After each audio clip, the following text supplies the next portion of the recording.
Magandang araw po sa inyo, Sir Blair.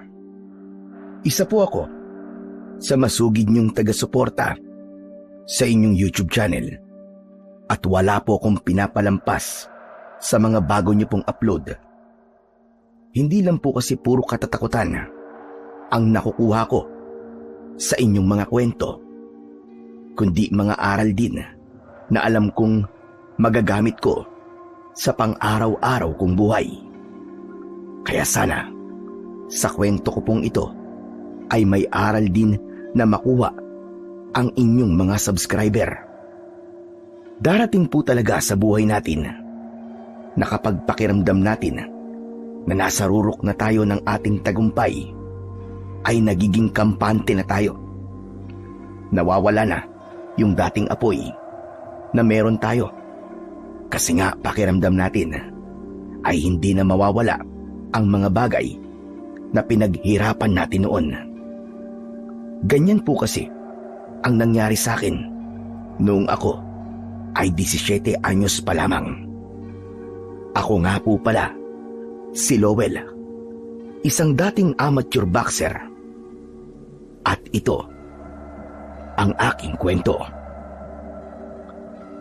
Bata pa lamang po ako ay sinanay na ako ng aking tatay na si Berting para maging isang tanyag na boksingero. Sa tuwing wala akong pasok sa school, pagkagising pa lang sa umaga ay sumasailalim na ako sa matinding pagtitraining. Naaalala ko pa na isang sako na may buhangin na nakasabit sa puno ng langka ang aking ginagawang punching bag. Retiradong boksingero kasi ang tatay ko, Sir Blair. Kaya siya na rin ang tumayong trainer ko sa pagbuboksing. Nang tumuntong ako sa edad na 15, ay nagsimula na si tatay na isali ako sa mga amateur boxing contest. Nakakatuwa na sa unang laban ko ay nanalo na kagad ako. Nang dahil sa pagkapanalo ko na yon, ay masasabi ko na mas tumaas ang aking kumpiyansa sa akin sarili. Sa mga lumipas na taon, ay nagpatuloy ako sa pagsali sa mga amateur boxing contest. At hindi sa pagmamayabang ay palagi akong panalo. Kasabay nun ay walang tigil ang pagtitraining ko sa tulong ng aking tatay. Isang umaga, maaga akong ginising ni tatay. Ayaw ko pang bumangon dahil inaantok pa ako. Lowell! Lowell, gising na! Kailangan na natin simulan ang pagtitraining mo. Tay, pwede po bang 5 minutes pa? Inaantok pa po talaga ako eh. Yan na nga ba ang sinasabi ko eh. Nagpuyat ka na naman kagabi ano? Sinabihan na kasi kita na tama na ang panonood mo ng TV. Hanggang madaling araw dahil nakaka-apekto yan sa training mo. Ipapaalala ko lang ha. Nasa susunod na linggo na ang laban mo. Aba, piyesta pa naman sa kabilang baryo. Importanteng laban yun. Tay, ilang araw na po tayong walang pahinga sa pagtitraining eh. Baka pumapagod ng gusto ang katawan ko bago ang laban ko. Kaya nga nagtitraining eh, para lumakas ang katawan at stamina mo. Sige na, bumangon ka na dyan. Bilisan mo! Tatay naman eh. 5 minutes pa po. Pagbigyan niyo na po ako. May 5 minutes ka pang nalalaman dyan. O sige, hihintayin kita sa labas ha.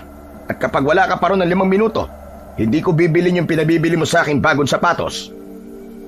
Nang lumabas si tatay ng kwarto ko, ay napipilitan akong bumangon. Inaantok akong tumayo at nagbihis. Isinuot ko ang aking training shoes at naglakad palabas ng bahay. Agad akong pinag-stretching ni tatay ng aking katawan. Sinabayan na rin niya ako dahil palagi ko siyang kasabay na tumatakbo tuwing umaga. Nang makondisyon ko na ang aking katawan, ay sinimulan ko ng tumakbo habang nasa likod ko ang tatay ko. Umikot kami sa buong baryo ng ilang beses bago kami bumalik sa aming bahay. Sandali lang akong nagpahinga at pinag-jumping rope naman ako ni tatay. Mabilis akong tumalon sa lubid na aking hawak. Kahit isang beses ay hindi sumabit ang mga paa ko sa lubid. Huminto ako saglit para uminom ng tubig. At pagkatapos nun ay nagsimula akong mag-shadow boxing. Malinis ang mga suntok ko. Maayos ang galaw ng paa ko. Hindi ako nag-aaksaya ng lakas. Alam ko kung kailan bibitaw at kailan babawi ng suntok. Hindi nagtagal ay natapos na ang aking pagsasanay para sa umagang yon. Inaya na ako ni tatay na mag-almusal. Pagkaupo ko sa hapagkainan ay agad akong kumuha ng pandesal at pinalamanan ko yon ng itlog. Oh, dahan-dahan ka sa pagkain. Tandaan mo, 54 kilos ang dibisyon na lalabanan mo ngayon. Aba, baka mamaya bumigat ka. Tay, huwag po kayong mag-alala. Kahit kumain po ako ng marami, babawiin ko naman po to sa training at exercise eh. Madali lang po matunaw to. Madali ko na makukuha ang tamang timbang. Huwag kang masyadong palaging kampante, Lowell. Isang pagkakamali mo lang, maaari kang bumagsak. Kaya nga nandito ako para gabayan ka. Kasi lahat ng yan, pinagdaanan ko na. Ang hirap naman po ng palaging ganito. Bukod sa training, pati sa pagkain ko kailangan nyo ring makialam. Aba, bakit ganyan ka makasagot sa akin, ha? Siguro natutunan mo yan dun sa kaibigan mo si Alfred, ano? Oh, bakit naman po nadamay si Alfred dito? Nananahimik po yung tao Paanong hindi ko idadamay? Siyang palagi mong kasama. Malamang, nai-impluwensyahan ka nun ng kung ano-ano. Ano po bang masama sa sinabi ko, tay? Nagsasabi lang naman po ako ng totoo Ang sabi nyo, napagdaanan nyo na po ang pinagdaanan ko ngayon. Hindi po ba? Dapat kayong kauna-unahang nakakaintindi na hindi madali ang ginagawa kong to. Tama ka. Alam kong hindi madali ang ginagawa mo. Kaya nga dapat ay makikinig ka sa mga sinasabi ko. Hindi mo lang ako tatay. Coach at trainer mo ko. Kaya alam ko kung ano makakabuti para sa'yo. Makinig ka na lang sa akin at sundin mo na lang ako. At matutupad mo rin ang pangarap mo na maging isang professional boxer. Di ko naman to pangarap Pangarap niyo to May sinasabi ka ba? Wala po. May sinasabi ka. Huwag kang bubulong-bulong dyan, Lowell, ha? Alam kong nahihirapan ka sa training natin. Pero para rin yan sa ikabubuti mo. Maniwala ka sa akin. Darating din ang araw na magpapasalamat ka sa akin, lalo na kapag nakikita mo na ang bunga ng ginagawa mong paghihirap ngayon. Umpisa pa lamang ang lahat ng ito, anak. Kaya kung ngayon pa lang ay nahihirapan at susuko ka na, ano pa kaya pagdating ng panahon kapag isa ka ng professional boxer? Hindi ko na lang sinagot si tatay sa sinabi niyang yon. Dahil alam ko, hahaba lamang ang aming pag-uusap. Kahit ano namang kasing paliwanag ko sa kanya tungkol sa hirap ko, sa ginagawa ko, ay parang hindi niya ako naiintindihan. Pangarap ko naman talaga nung bata pa ako na maging isang kilalang professional boxer. Pero hindi ko inakala na ganun pala kahirap para maabot ko ang pangarap ko na yon. Kaya nang nagkaisip na ako at nakita ko ang mga kaibigan ko na nagagawa ang gusto nila bilang isang mga teenager, habang ako ay nagpapakasubsob sa training, ay doon ko napagtanto ang mga bagay na pinakawalan ko ng dahil sa pangarap na yon. Isang umaga, habang abala ako sa pagsha-shadow boxing sa likod ng aming bahay, ay dumating ang kaibigan kong si Alfred. Umupo siya sa katawan ng nakatumbang puno at pinanood ang aking ginagawa. Hindi ako sanay na pinapanood ako ni Alfred, kasi pakiramdam ko ay pinagtatawanan niya ako. Kaya naman huminto ako at lumapit sa kanya. Tagaktak ang pawis sa aking muka at buong katawan. Oh, ba't tumigil ka? Nag-i-enjoy pa akong panoorin ka eh. Nakakapikon kasi yung mukha mo. Halatang pinagtatawanan mo ako, ugok. Pasensya ka na, tol. Pinipigilan ko na nga matawa eh. Ganap na ganap ka kasi. Para bang may kalaban ka na ikaw lang ang nakakakita. Ganyan nga ang tinatawag na shadow boxing, di ba? Shadow boxing. Pero hindi naman anino kinakalaban mo kundi hangin. Hindi ba dapat ang tawag dyan ay air boxing? Ewan ko sa'yo, unggoy. Minsan talaga hindi ko na alam kung paano tumatakbo sa utak mo eh. Teka nga, ano bang ginagawa mo rito? Ang aga-aga pa eh. Siyempre, wala pa tayong paso sa school eh. Kaya eto, pag-alaga-alalaga ko, pahiyahay lang. Oo nga pala, birthday na ni Angeline sa Sabado ah. Ini-invite niya tayo. Hindi ba, crush mo si Angeline? Uy, hindi ah. Sus, sa akin ka pa talaga nagsinungaling. Halatang halata kaya na may gusto ka sa kanya. Kapag nakikita mo si Angeline eh, kulang na lang eh, maghugis puso yung mga mata mo eh. Oo na. Wala talaga akong may lilihim sa'yo. Paano ba naman kasi? Mabait at maganda si Angeline. Kaya hindi na nakapagtataka na magkakagusto ako sa kanya. O ano, punta tayo sa kanila? Kailan nga ulit yung birthday niya? Sa Sabado na nga. Dibo niya yun. Kaya makikita natin siya na nakasuot ng gown. Baka kapag nakita mo siyang nakaayos, ay ma-inlove ka na talaga sa kanya ng gusto. Naku, paano ba yan? May laban ako sa kabilang baryo sa linggo eh. Pero kung umaga yung birthday, pwede naman akong pumunta. Anong umagang pinagsasabi mo? Anong tingin mo sa birthday ni Angeline? Children's party? Yung may mga clown? Dibo nga, di ba? Dibo. Siyempre gabi yun. Tsaka dapat, nakapormal tayo ha. Pero kung wala ka namang ganong damit, pwede ka naman manghiram sa akin. Halos pagkasikatawan lang naman tayo eh. Naku, Chong, mukhang negative. Hindi ako makakapunta kasi hindi ako pwede magpuyat kapag may laban ako kinabukasan eh. Mapapagalitan ako ni tatay. Kailangan kumpleto ang tulog ko para nasa kondisyon ng katawan ko sa laban. Di, uuwi ka rin kagad. Ang importante, makita ka ni Angeline. Parang hindi mo naman kilala ang tatay ko. Hindi yun papayag na magpunta ako sa mga ganyang event. Lalo na kapag gabi tapos may laban pa ako sa susunod na araw. Hindi, negative talaga, hindi pwede. Pakisabi na lang kay Angeline na babawi na lang ako sa kanya sa mga ibang araw. Okay, hindi na lang kita pipilitin. Pero ipapaalam ko na lang sa'yo na pupunta ron si Darwin. Ang balita ko nga, kasama siya sa 18 Roses ni Angeline eh. O sige tol, aalis na ako. Yun lang naman ang pinunta ko rito eh. Tumayo si Alfred, pero mahigpit kong hinawakan ang braso niya at hinila ko siya pabalik. Aray ko naman, balak mo yatang putulin ang braso ko ah. Grabe ka naman makahila sa akin. Ano sabi mo? Kasama sa 18 Roses si Darwin, tapos ako hindi? Oo, nag-text daw sa'yo si Angeline noong nakaraang linggo pero hindi ka naman doon nagre-reply. Kaya iniisip niya na ayaw mo. O kaya, baka raw busy ka sa training mo. Huwag ka mag-alala, naiintindihan naman daw niya. Hindi ko kasi nagagamit yung cellphone ko kaya hindi ko nabasa yung text niya eh. Tinatago kasi ni tatay yung cellphone ko kasi nakakaabala lang daw yun sa pagtitraining ko. Aba, hindi na kasalanan ni Angeline yun. Pero hayaan mo na. May next year pa naman eh. Bawi ka na lang sa susunod na birthday ni Angeline. Paano ako babawi? Isang beses lang naman ang 18th birthday ng isang tao.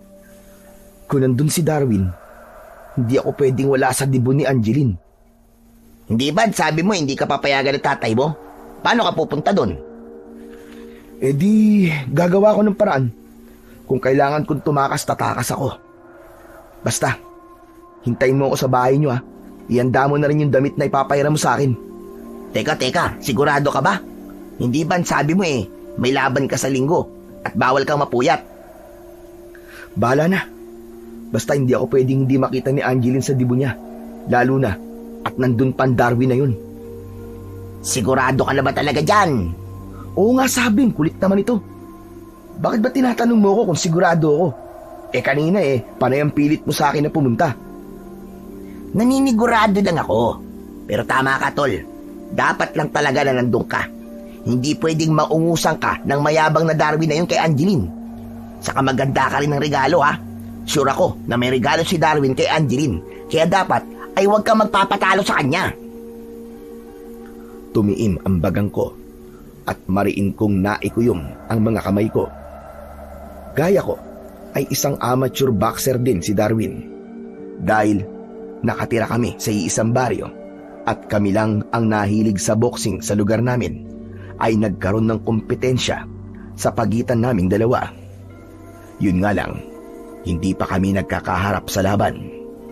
Gaya ko ay wala pa ring nakakatalo kay Darwin. Ang akala ko ay hanggang sa boxing lamang ang pagkukumpetensya namin. Hindi ko akalain na pati pala kay Angeline ay magkakaroon kami ng laban. Nauna kong nakilala si Angeline dahil magkaklase kami simula elementary. Nang mag-high school kami, ay doon na nakilala ni Darwin si Angeline dahil sila naman ang naging magkaklase. Simula noon ay nagsimula ng ligawan ni Darwin si Angeline, habang ako naman ay hindi nagkaroon ng lakas ng loob na manligaw dahil ayon sa tatay ko ay mag-focus muna ako sa aking pagboboksing. Sa totoo lang, napakarami kong hindi nagagawa dahil sa boxing. Ang dami-daming pinagbabawal sa akin ng tatay ko, kaya parang hindi ko na nagagawang enjoyin ang kabataan ko. Hindi na ako nagtangkang magpaalam pa kay tatay tungkol sa pagpunta ko sa birthday party ni Angeline.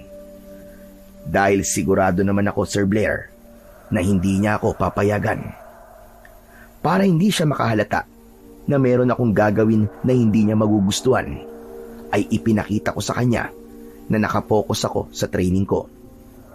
Minsan pa nga ay nauuna pa akong gumising sa kanya at makikita niya na lang ako na nagsasanay na sa likod ng aming bahay.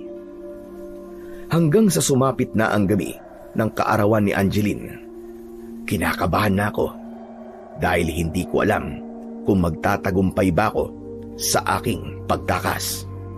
Habang kumakain kami ng hapunan, ay kinausap ako ni tatay. Lowell anak, maganda ang mga pinapakita mo sa pag-iensayo mo nitong mga huling araw. Nakikita ko na nakakondisyon na ang katawan mo. Malaki ang tsansang mananalo ka bukas.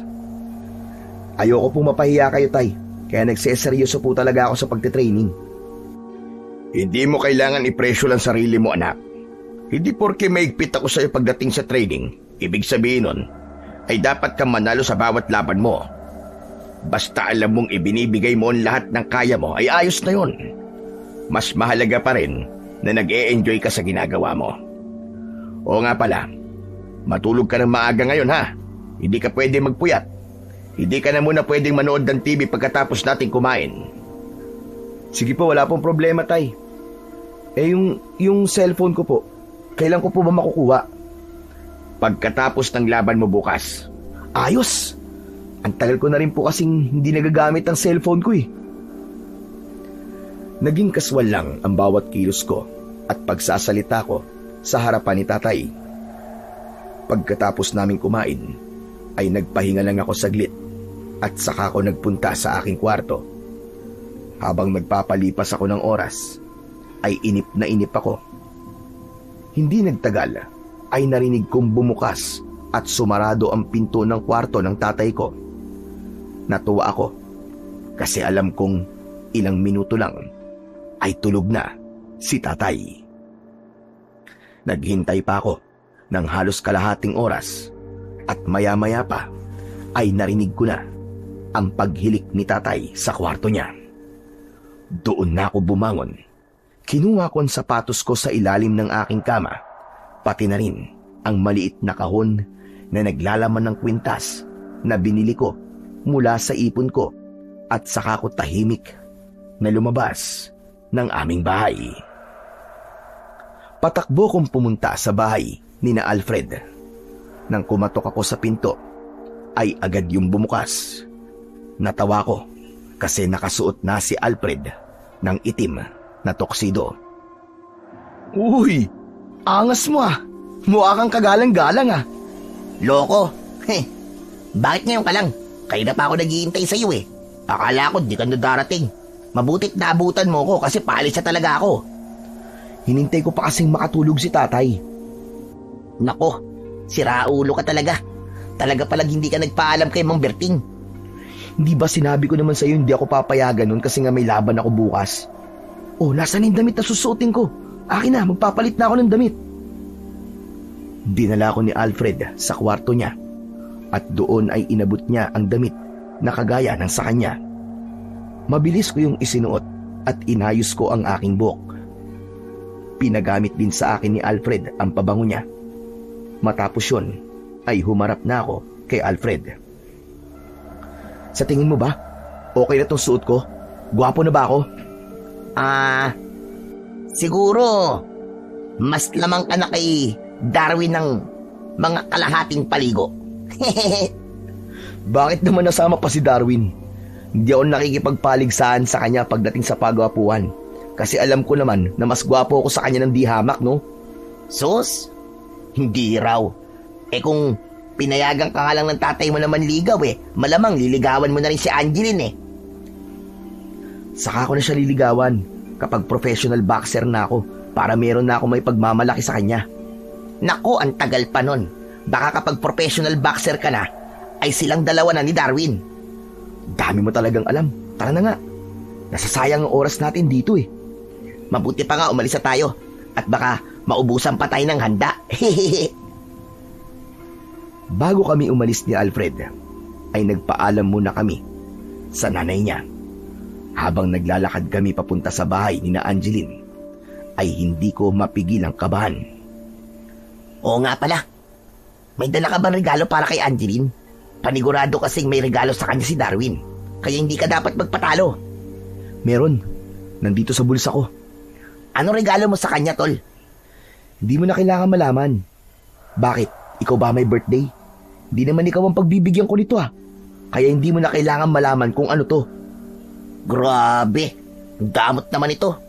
Sige na, patingin lang. O kaya, kahit sabihin mo na lang kung ano yan. Kulit naman ito. Pero sige, sasabihin ko na nga. Kwintas. Binili ko gamit ang ipon ko. Pambili ko nga sana ng bagong cellphone pero ginamit ko muna na panregalo para kay Angeline.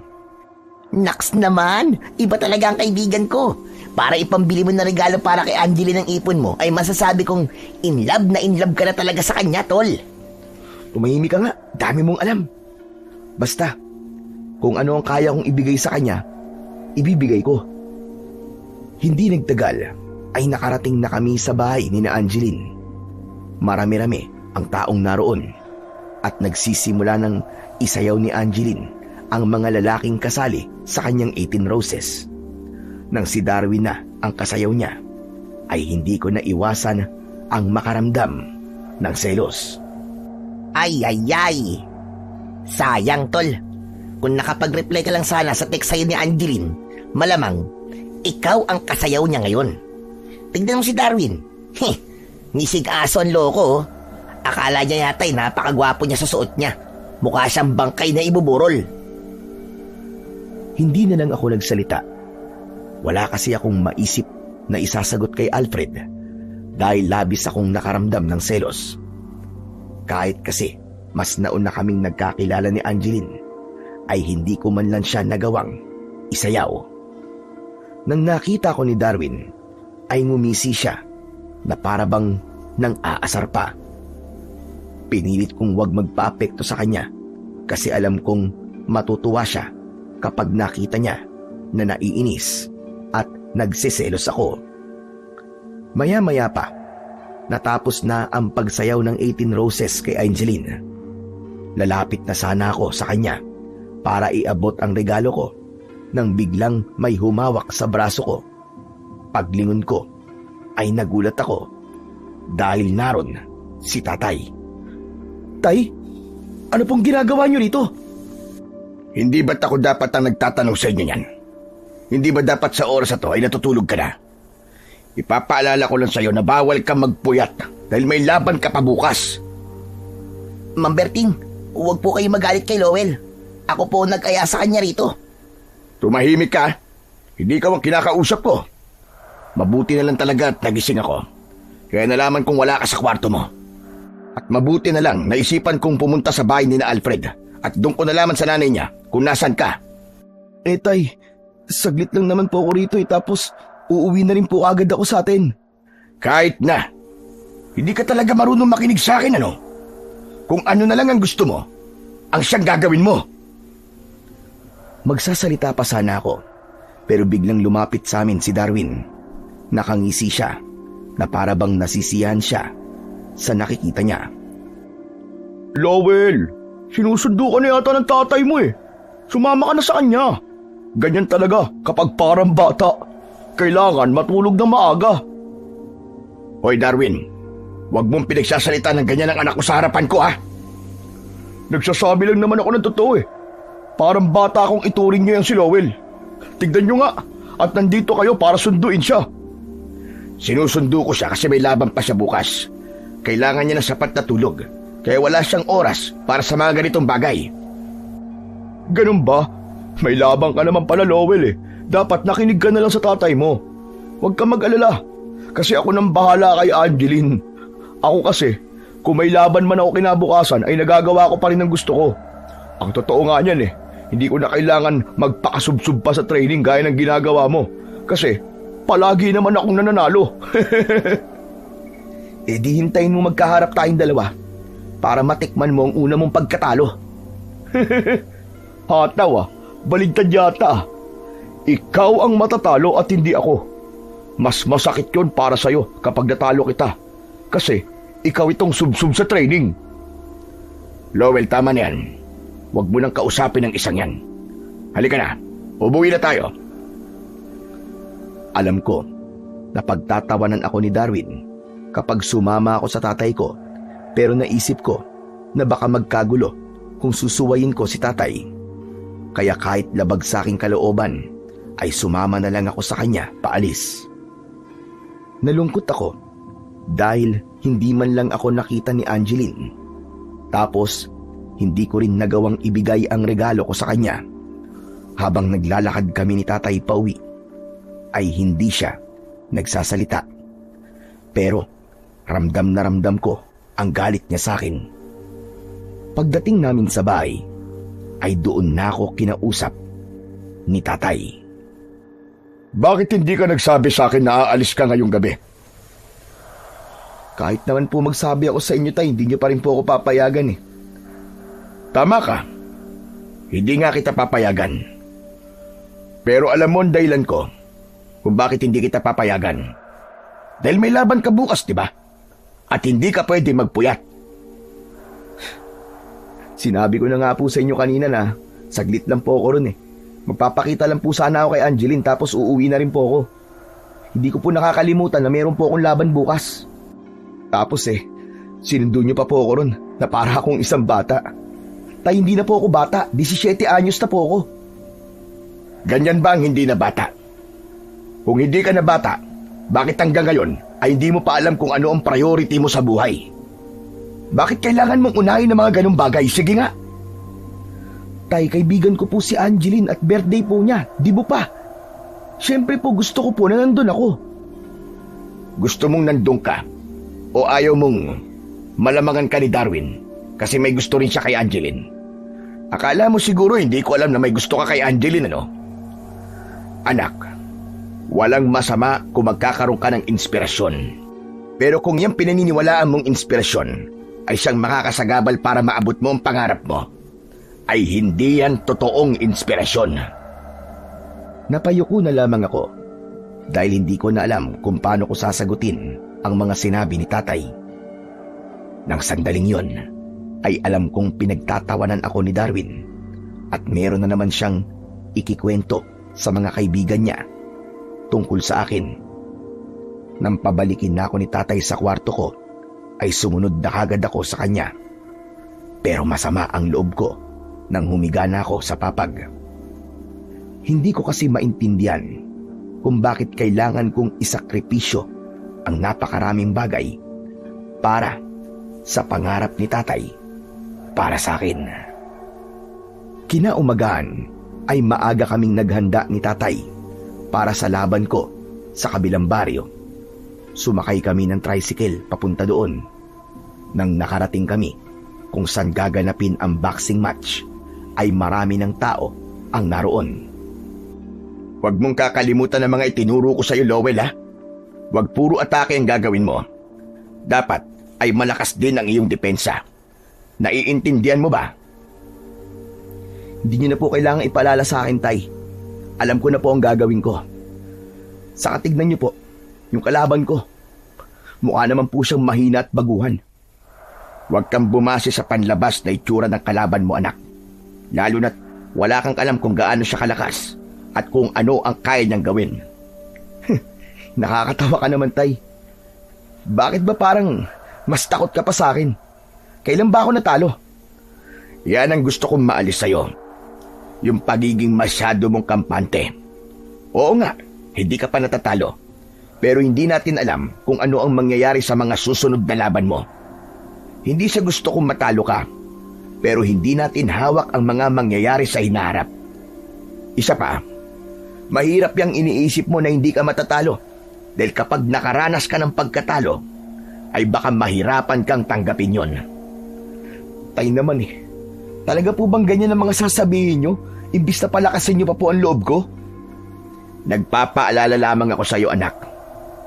Dahil mahal kita. Hindi sa lahat ng pagkakataon ay puro papuri ang dapat na marinig mo. Maganda rin na nakakarinig ka ng katotohanan.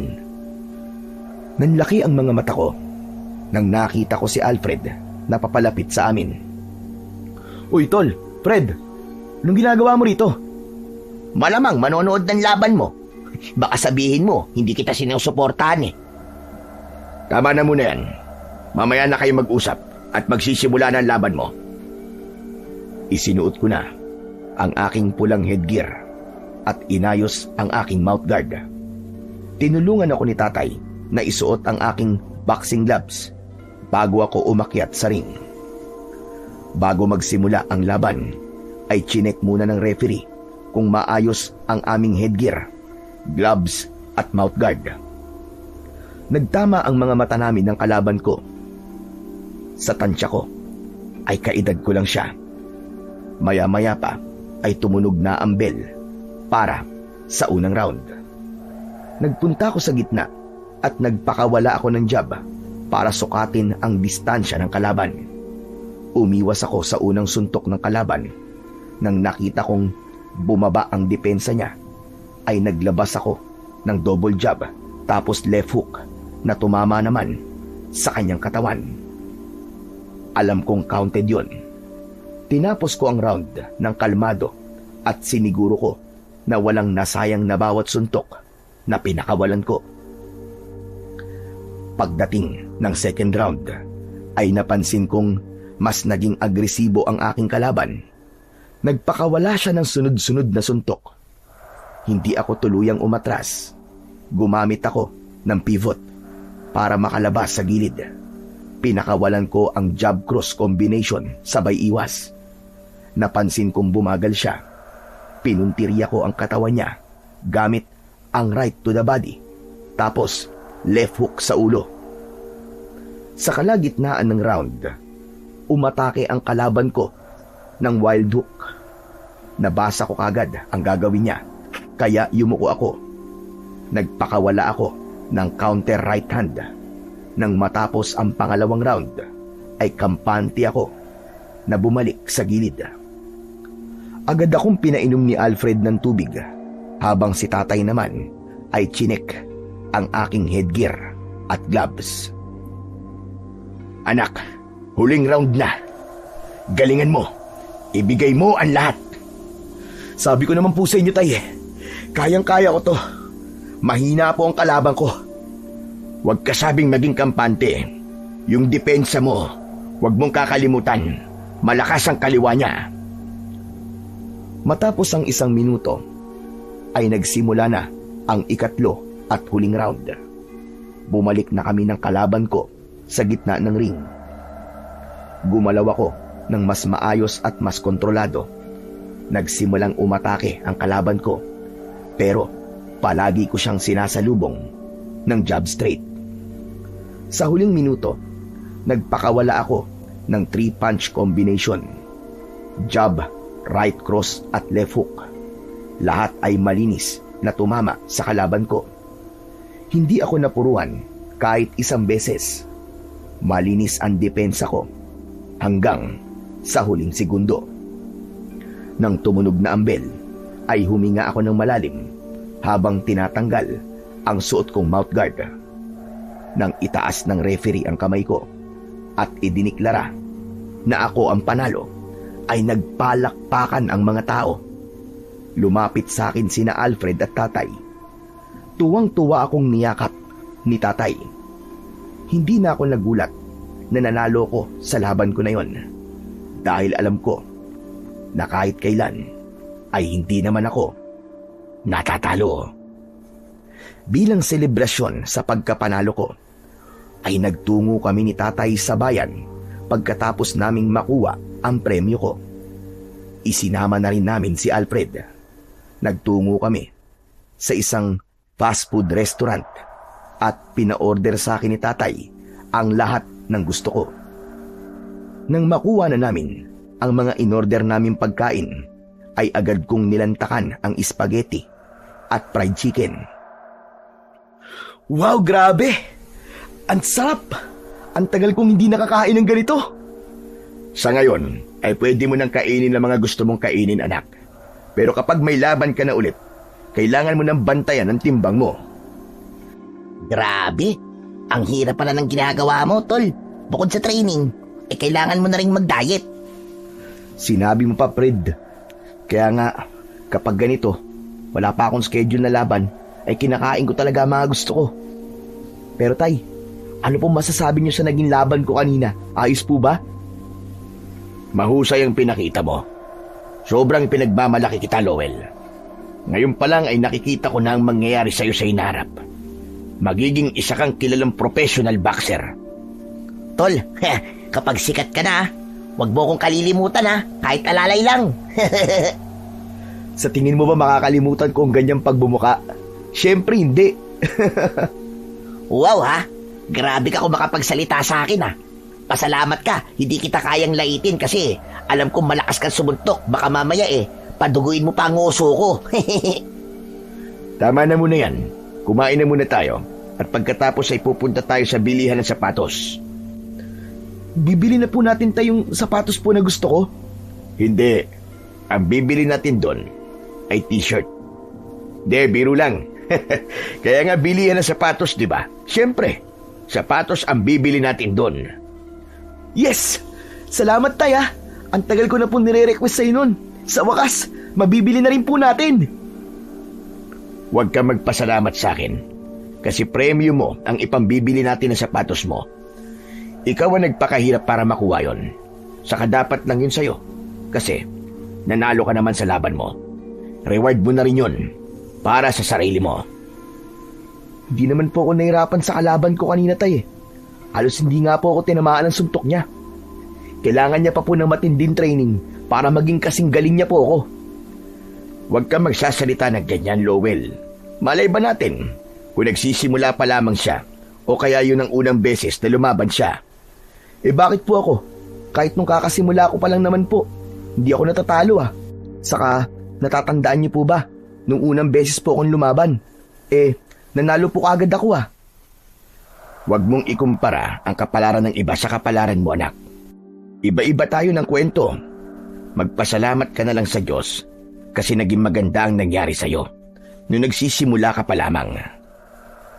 Ipinagkibit balikat ko ang sinabing yun ni tatay. Para sa akin, ay talagang magaling ako. Kaya kahit isang beses, ay hindi pa ako natatalo sa laban. Itinuloy ko na ang pagkain. Ninamnam ko ang bawat subo ko dahil alam ko na kapag may laban na naman ako, ay hindi ko na makakain ang mga ganong klase ng pagkain. Nagtaka ko nang biglang tumayo si tatay. Tinanong ko siya kung saan siya pupunta at ang sabi niya ay meron siyang nakitang kilala niya na kailangan niyang kausapin. Nagmamadaling lumabas si tatay sa restoran. Sinundan ko siya ng tingin at nakita ko na may isang lalaki siyang nilapitan at kinausap. Napakunot noo ko dahil tila pamilyar sa akin ang muka ng kausap ni tatay. Parang nakita ko na siya sa kung saan, pero hindi ko lang maalala. Maya-maya, itinuro ako ni tatay sa lalaki. Kasunod nun ay may maliit na papel na inilabas ang lalaki at inabot yon kay tatay. Naglakad na palayo ang lalaki habang si tatay ay bumalik na sa loob ng restoran. Pagkaupo niya ay hawak niya ang papel. Napakalaki ng ngiti niya na parabang tumama siya ng jackpot sa loto. Tay, sino po yung kausap nyo? Bakit parang ansesaya nyo po? Hindi mo ba kilala kung sino yon? Hindi po, tay. Kaya nga po ako nagtatanong sa inyo kung sino siya. Aba anak, nakapagtataka naman na hindi mo kilala si Luis. Luis? Sino po ba Luis? Teka, mawalang galang na nga po. Makikisali lang po ako sa usapan nyo.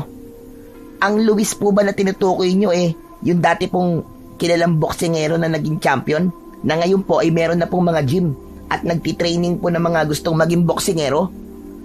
O kita mo na, mabuti pa tong kaibigan mo. Kilala si Luis. Tama ang lahat ng sinabi mo, Alfred.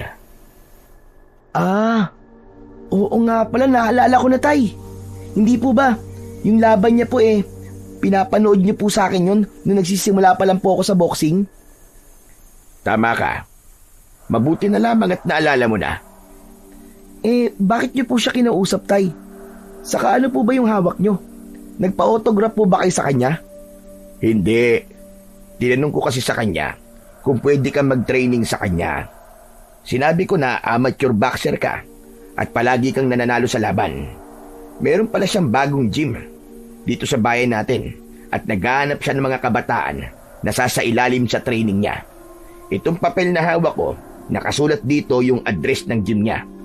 Napakaswerte mo, Lowell, dahil isang kilalang boksingero ang magti-training sa'yo.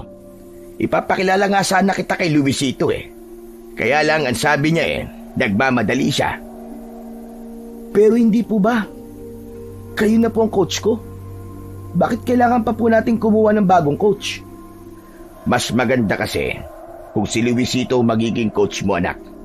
Mas malawak ang kaalaman niya sa boxing kumpara sa akin. Saka kilala siya, world champion pa. Kapag nalaman ng mga tao na siya ang coach mo, ay iisipin kagad nila na mahusay kang boksingero. Isa pa, malawak ang kanyang koneksyon, anak. Baka siya pa nga maging daan para maging isang ganap ka ng professional boxer. Ganun po ba? Kailan po pala magsisimula ang training ko sa kanya, tay? Sa Lunes. Oh, naku, bukas na pala yun. Kaya dapat ay maghanda ka na. Ang sabi niya ay merong libreng boarding house sa mga kabataan na sasailalim sa training niya. Kaya doon ka na muna titira. Pero pwede ka namang umuwi sa atin kapag araw ng pahinga mo. Kung ganun, tay, malalayo po ako sa inyo. Anak, kailangan natin magsakripisyo para sa pag-arap mo. Saka, napakalapit lang naman ng bayan Pwedeng ikaw ang bumisita sa akin o ako ang bibisita sa'yo. Huwag ka nang tumanggi, anak. Ang isipin mo ay para ito sa kinabukasan at pag-arap mo. Magaling na trainer si Luisito. Maniwala ka sa akin. Umahimik ako para pag-isipan ang mga sinabi ni tatay.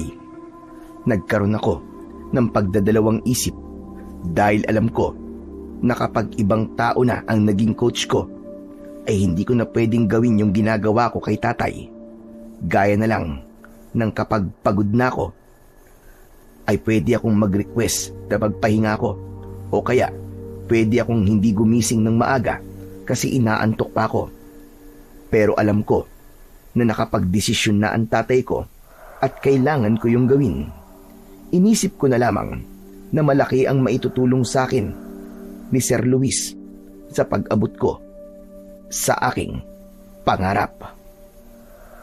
Kinabukasan ay nag-empake na ako ng mga damit at gamit ko.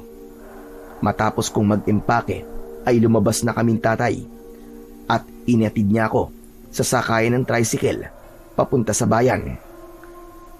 Pasensya ka na anak kung hindi na kita mayahatid Alam mo namang may trabaho ko ngayon. Sige po tay, naiintindihan ko po. Saka kaya ko naman pong bumiyahe na mag-isa.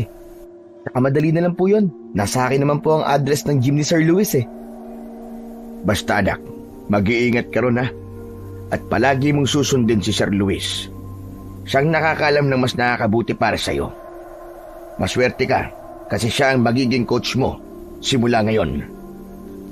Pero tay, talaga po bang kailangan po na siyang maging coach ko? Okay naman po kayo bilang coach ko, di ba? Nagdadalawang isip ka pa rin ba? Napag-usapan na natin yan Nakakahiya kay Luis kung bigla ka na lamang aatras dahil inaasahan ka niya sa gym niya ngayon. Sige na, sumakay ka na. Mag-iingat ka anak. Kayo rin po tay, mag-iingat po kayo. Mabigat ang loob ko nang sumakay ako ng tricycle. Nang umandar na yon, matapos kong sabihin sa driver kung saan ako pupunta, ay isang malalim na paghinga ang pinakawalan ko. Ayoko kasing malayo sa baryo namin dahil mas komportable ako roon. Pero naisip ko rin na baka nga kailangan kong gawin yon para mas matuto ko sa kalakaran ng buhay. Pagdating ko sa gym ni Sir Luisito, ay naroon na ang ilang kabataan na sasailalim sa kanyang training. Matapos naming isa-isang magpakilala, ay nagsimula na kagad ang aming pagsasanay. Nagsimula kaming tumakbo paikot sa malawak na gym. Ilang beses kaming umikot hanggang sa nakaramdam na ako ng pagod. Sumunod agad ang jumping rope. Napansin ko na mahusay magturo si Sir Luis dahil kapag merong hindi tama ang pagtalon, palaging sumasabit ang paa sa jumping rope, ay kalmado niyang tinuturuan at tinatama ang mga yon. Nag-shadow boxing din kami. Itinuro sa amin ni Sir Luis ang mga teknik niya at ang tamang forma ng paa, braso, kamay kapag nasa loob ng boxing ring. Tapos, nag-meets kami. Talagang kakaiba kung mag-meets si Sir Luis dahil parang napagod kagad ako sa kada suntok ko sa kanyang pads. Matapos ang mahigit 1 oras, ay pinagpahinga kami ni Sir Luis. Doon ko lang nagawang ilagay ang mga gamit ko sa boarding house kung saan mananatili ang lahat ng kasama ko. Sa isang kwarto ay merong 4 na double deck, kaya 8 tao sa isang kwarto. Nang nakaligo na ako ay humiga ako sa aking higaan at bigla kong naalala si tatay. Kahit maigpit siya sa akin, ay aminado ko na namimiss ko siya kahit ilang oras pa lamang akong wala sa aming bahay. Sa mga sumunod na araw ay naging routine ko na ang paggising ng maaga para mag-almusal at pagkatapos ay sumabak na sa matinding training. Labis akong nahirapan dahil iba ang paraan ni Sir Luis sa pagtitraining kung ikukumpara yon sa paraan ni tatay. Isang hapon, matapos ang training, ay tumambay ako sa labas ng gym. Gusto ko na umuwi na sana, pero ayon kay Sir Luis, ay sa Sabado pa ang araw ng aming pahinga. Kaya sa Sabado ko pa maaaring mabisita si tatay. Habang nasa labas ako ng gym, ay hindi ko inaasahan na makikita ko si Darwin. May bit-bit siyang paper bag at halatang namili siya sa kung saan. Papasok sana ako sa gym, pero huli na dahil nakita na ako ni Darwin. Uy, Lowell! Akalain mo nga naman. Anong ginagawa mo rito? Wala ka nang pakialam doon kung anong ginagawa ko rito. Teka, hindi ba ito yung bagong gym dito sa bahay natin? Huwag mong sabihin na isa ka sa tinitraining ni Sir Luis. Ano naman ngayon sa'yo? Grabe ka naman makipag-usap sa akin. Alam mo, hindi dapat tayo nag-aaway. Kasi tayo lang ang boksingero na pwede magdala ng karangalan sa baryo natin. Alam mo ba, na dito ako dati nakatira sa bayan. Ikinuha ko rito ni Papa ng apartment. At sabi ko kasi sa kanya, ay gusto ko na maging independent. Nito ko lang nalaman na marami palang magagandang puntang lugar dito sa bayan, lalo na tuwing gabi. Kung gusto mo, sumama ka sa akin mamaya eh. May pupuntahan tayo. At bakit naman ako sasama sa'yo, Aber? Hindi naman tayo magkaibigan. Ano ka ba? Hindi ba sabi ko sa'yo ay hindi dapat tayo nag-aaway? Saka, kaya nga tayo lalabas eh, para maging magkaibigan tayo. Huwag kang mag-alala kasi alam kong wala kang pera, kaya ako na ang bahala sa'yo mamaya. Ililibre kita. Saan ba tayo pupunta? Malalaman mo rin mamaya. Basta't magkita na lang tayo sa labas ng palengke mamayang 9:00 ng gabi. Hihintayin kita ron. Hindi ko nagawang tanggihan si Darwin dahil umalis na siya. Pinag-isipan ko ang sinabi ni Darwin. Nung una ay naisip ko na hindi dapat ako sumama sa kanya kasi nakapagtataka naman na bigla na lang niyang gustong makipagkaibigan sa akin. Ganun pa man, alam ko sa sarili ko na pagod na ako sa ilang araw na halos wala akong ginawa kundi ang mag-training ng mabuti. At wala naman sigurong masama kung lalabas ako kahit isang gabi lang. Pagsapit ng gabi ay nagbihis ako ng maayos. Umalis ako ng gym at nagtungo ako sa labas ng palengke. Naroon na si Darwin. Tinanong ko kung saan kami pupunta pero ayaw pa rin niyang sabihin. Sumakay kami sa jeep at makalipas ang ilang minuto ay bumaba kami sa tapat ng isang bar. Oh, nandito na tayo. Sigurado ako na mag-e-enjoy ka rito. Teka Darwin. Bakit dito mo ako dinala? Sana sinabi mo agad sa akin para hindi na lang ako pumayag. Kaya nga hindi ko sinabi sa'yo kasi alam kong hindi ka papayag eh. Saka, kakilala ko may-ari niyan. Kaya kahit wala pa tayong 18 years old, makakapasok tayo dyan. Ako ang bahala sa'yo. Libre naman kita eh. Relax ka lang. Wala akong pakialam kahit libre mo ako, no? Hindi ako pwede mag-inom. May training pa ako bukas eh. Training na naman. Alam mo, Lowell, gaya ko, hindi mo na kailangan magpasubsob sa training, ano? Hindi na natin kailangan yan kasi magagaling na tayo eh. Hindi ba? Kahit isang beses eh, hindi pa tayo natatalo sa laban. Ang training para lang yan sa mga baguhan at mahihina. Pero tayo, wala na tayong dapat patunayan. Pero baka mapagalitan ako ni Sir Luis eh kapag nalaman niyang nag-inom ako. Eh di wag mo sabihin sa kanya.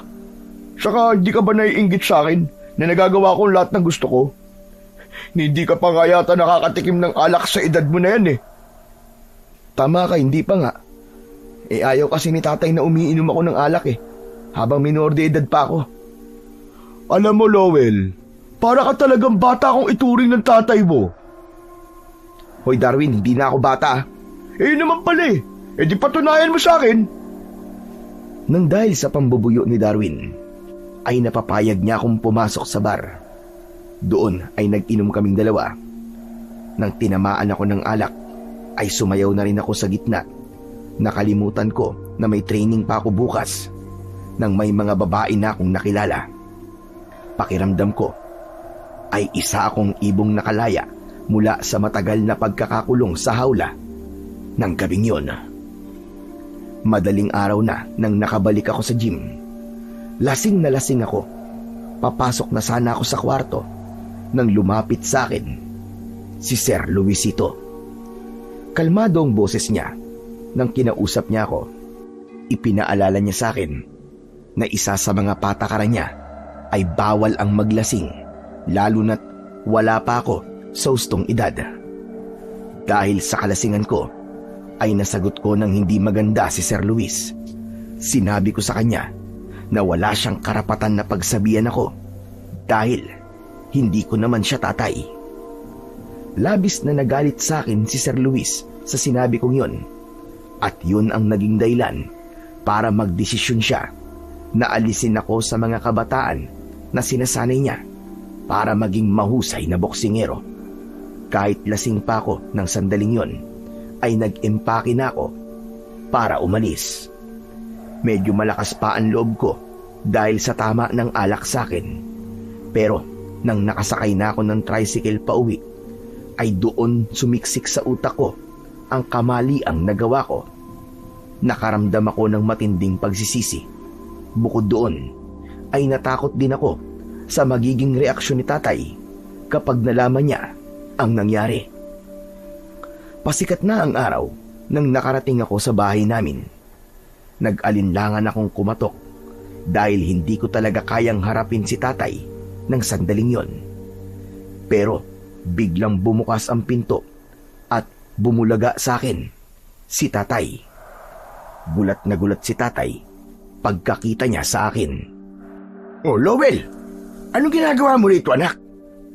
Hindi naman ngayon ang araw ng pahinga ninyo? Tay, ano po kasi? Sandali nga, bakit amoy alak ka?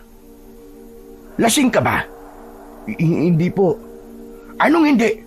Pumasok ka nga rito sa loob, bilisan mo! Napayuko akong pumasok sa bahay namin. Didiretso sana ako sa kwarto ko para iwasan si tatay, pero sinabi niya na maupo muna ako dahil kailangan namin mag-usap. Mataas ang boses niya at alam ko na kapag ganun ay kailangan kong sumunod sa kanya. Wala akong nagawa kundi ang maupo sa maliit naming sala. Umupo si tatay sa tabi ko. Titig na titig siya sa akin habang ako naman ay nakayuko pa rin. Ngayon, ipaliwanag mo nga sa akin kung bakit ka umuwi at bakit ka lasing? Tay, pwede po bang sa ibang araw na lang po natin gawin ang pag-uusap na to? Bakit ha? Gusto mo bang mag-isip pa ako ng ilang araw kung ano ba talaga nangyari? Ngayon mo na sabihin. O baka gusto mong puntahan ko si Luis ngayon at baka may alam siya sa nangyari? Huwag na po, tay. Sige na po. Magkikwento na po ako sa inyo. Ano po kasi, tinanggal na po ako ni Sir Luis sa mga sinasanay niya. Ano ka mo? At bakit ka naman niya... Bakit ka niya tinanggal? May nagawa ka bang kasalanan? Tay, nag-inom po kasi ako kagabi sa isang bar sa bayan. Tapos kanina pagbalik ko po sa gym, nasagot ko po ng pabalang si Sir Luis. Kasi po lasing ako. Anak ng... Bakit mo ginawa yun? Hayaan niyo na po. Pwede naman po kayo na lang po maging coach ko ulit eh. Mas okay pa nga po ang ganun eh. Hindi mo alam ang sinasabi mo, lintik ka. Hindi mo alam kung paano mababago ni Luis ang buhay mo. Wala ka. Binigo mo ko, Lowell. Kahit po hindi si Sir Luis ang maging coach ko, ay sigurado po ako na magiging mahusay na boksingero pa rin po ako. Hindi mo ako naiintindihan. Malaki ang maitutulong ni Luis sa'yo. Alam mo ba na napakaraming gustong maging coach ha? Tapos ikaw na nabigyan na ng pagkakataon, sinayang mo pa. Galit na tumayo si tatay at lumabas ng bahay. Habang ako naman ay labis ang pagsisising nararamdaman. Pakiramdam ko tuloy, isa kong malaking kabiguan para sa tatay ko. Simula noon ay si tatay na ulit ang naging coach ko. Pero naramdaman ko na wala na akong ganang mag-training kahit pa meron akong laban sa susunod na buwan. Tumiim kasi sa utak ko ang sinabi ni Darwin na ang mga kagaya namin na hindi natatalo sa laban ay hindi na kailangang mag-training. Nagsimula na akong magdahilan kay tatay para lang hindi ako makapag-training. Minsan ay sinasabi ko na masama ang pakiramdam ko kahit hindi naman yun totoo. May mga pagkakataon din na tumatakas ako kay tatay tuwing gabi para sumama kay Darwin at mag-inom sa bar. Dumating sa puntong kinausap na ako ni tatay tungkol sa bagay na yon. Ano ba nangyayari sa'yo, Lowell? Bakit masyado mo na yatang pinababayaan ang training mo? Hindi ko na po kailangan mag-training, tay. Alam ko naman po na mananalo ko sa laban eh. Kaya relax lang po kayo dyan. Chill lang kayo. Relax? Sa tingin mo ba'y makakapag-relax ako kung nakikita kitang ganyan?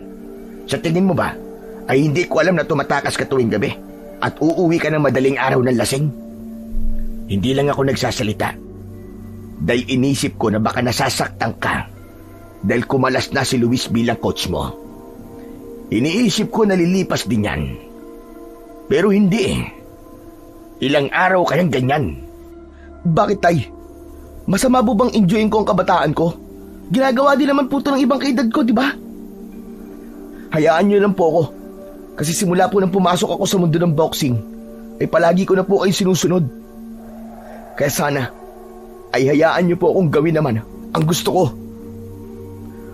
Huwag mo sanang hintayin na makaranas ka ng pagkatalo para mapagtanto mo na nagpapabaya ka na. Tandaan mo, yung training na yan ay hindi para sa akin, kundi para yan sa'yo.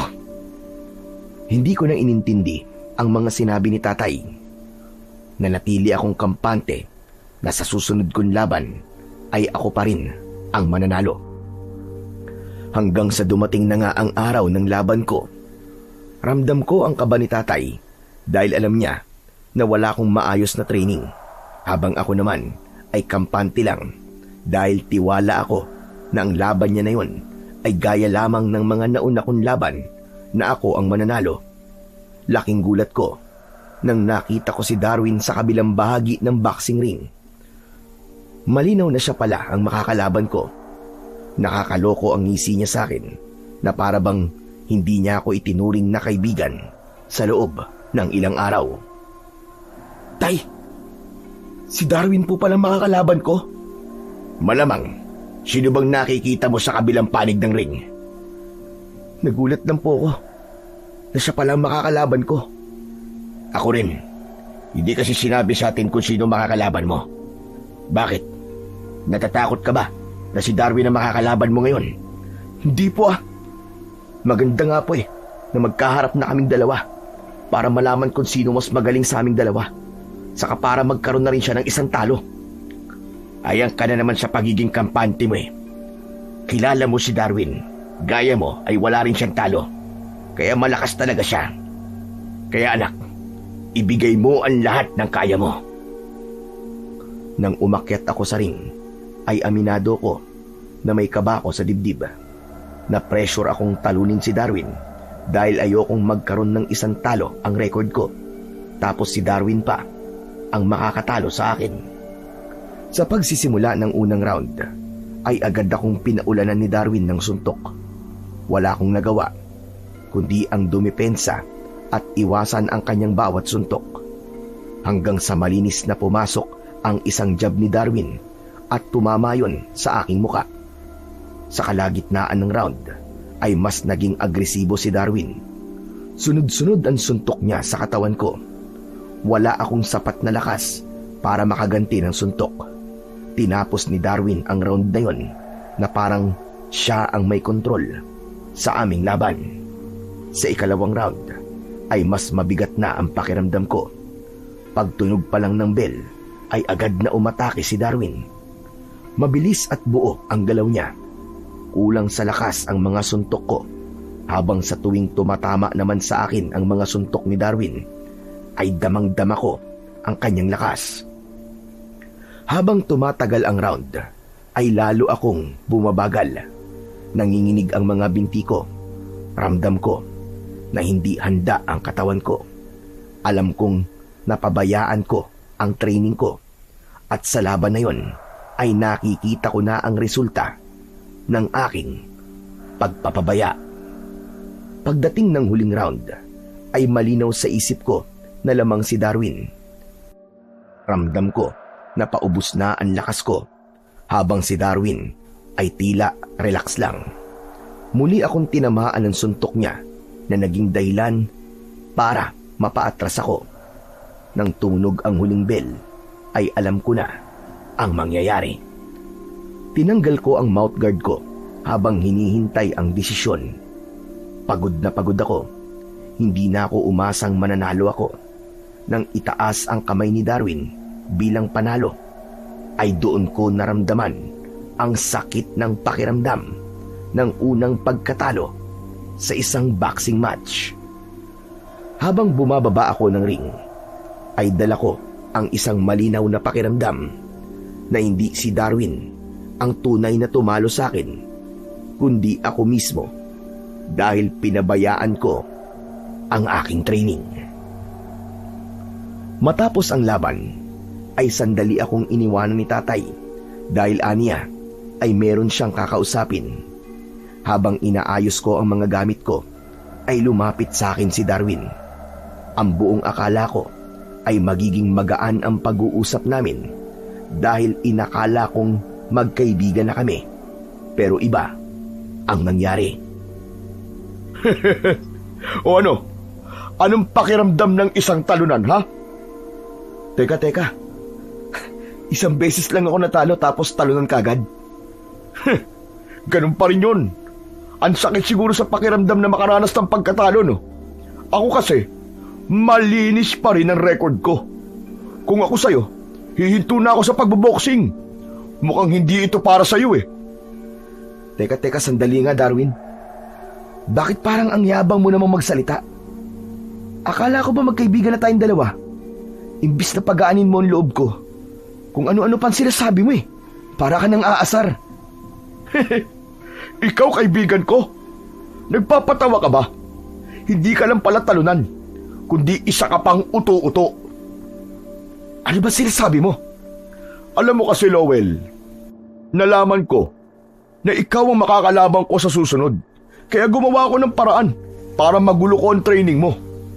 Aaminin ko sa'yo, kinabahan ako nang malaman kong si Sir Luis ang coach mo kasi magaling talaga siya. Kaya ginawa ko ang lahat para mawala ang atensyon mo sa training mo. At nagtagumpay naman ako. Ang galing ko, di ba? Hayop ka. Kung ganun yung pagsama mo sa akin sa bar at pagtuturo mo sa akin na uminom ay plano mo pala para hindi ako maging handa sa laban natin. Ganun na nga. Sa wakas, nakuha mo na rin. At napakasaya ko dahil ako ang kauna-unahang nakatalo sa'yo. Napakautak mo talaga. Ang daya mo. Hindi ako papayag na hindi makakabawi sa'yo. Maglaban ulit tayo. Saka mo na ako hamunin kapag mas magaling ka na sa akin. Pero wag mong kalilimutan na isa kang talunan. Tumiim ang bagang ko at mariing kong naikuyom ang aking mga kamay. Gusto ko sanang suntukin sa mukha si Darwin, pero naisip ko na baka maban ako sa boxing.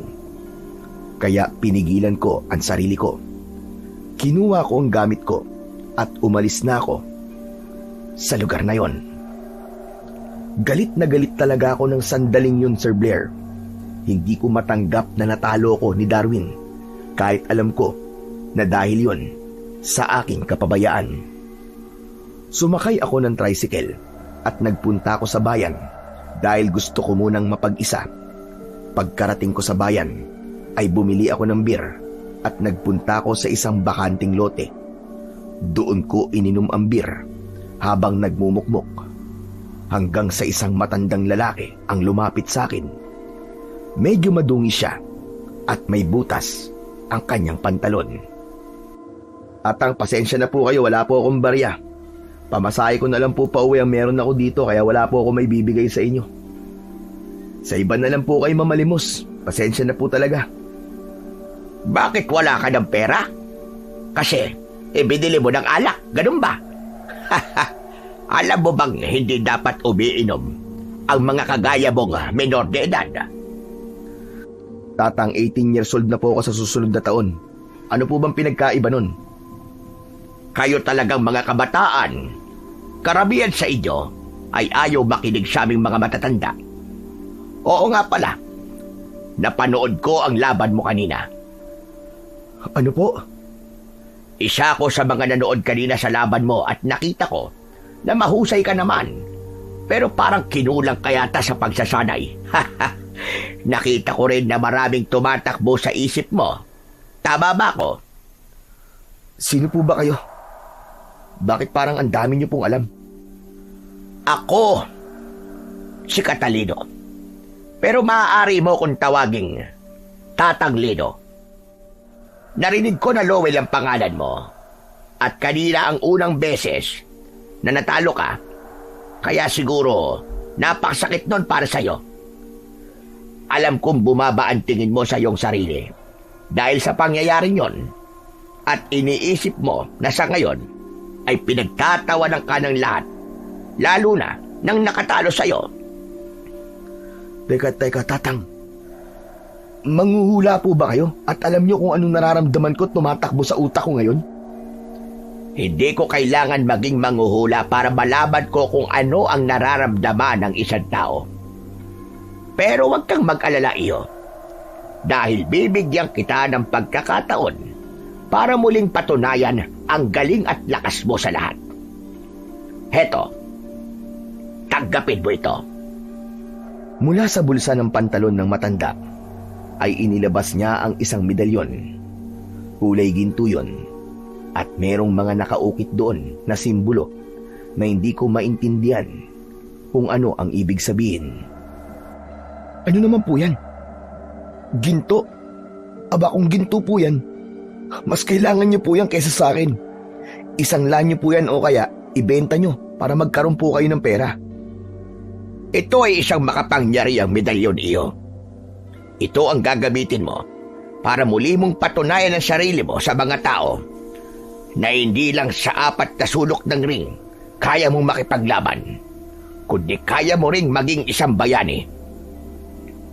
Teka, hindi ko po kayo maintindihan eh.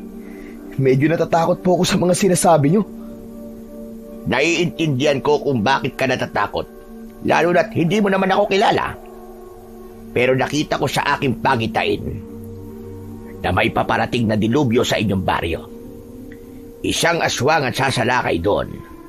At kung walang makikipaglaban sa kanya, ay maraming buhay ang mawawala.